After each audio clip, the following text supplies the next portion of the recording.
میرے رسول کائنات صلی اللہ تعالی علیہ وسلم کو اپنی امت کی بڑی فکر رہتی تھی. ایک فکر جو نبی پاک کو بہت زیادہ تھی اور ہر وقت میرے نبی کو پریشان رکھتی تھی، وہ یہ تھی کہ اللہ تعالیٰ میری امت کو محشر کے میدان میں کامیابی عطا کرے. اس کے لیے نبی پاک صلی اللہ علیہ وسلم دعا بھی فرماتے، لوگوں کی تربیت بھی کرتے، لوگوں کو میدان محشر کی کامیابی کے نسخے بھی ارشاد فرماتے. کون ساری چیزیں ہیں جو قیامت کے دن ہمیں کھڑا کر لیں گی، بچنے نہیں دیں گی، ان چیزوں سے بچنے کا حکم بھی ارشاد فرماتے.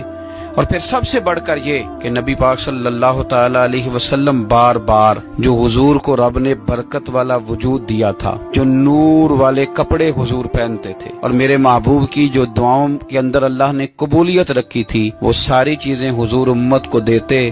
تاکہ ان کو تھامتے جاؤ، رب تمہاری بخشش فرماتا جائے.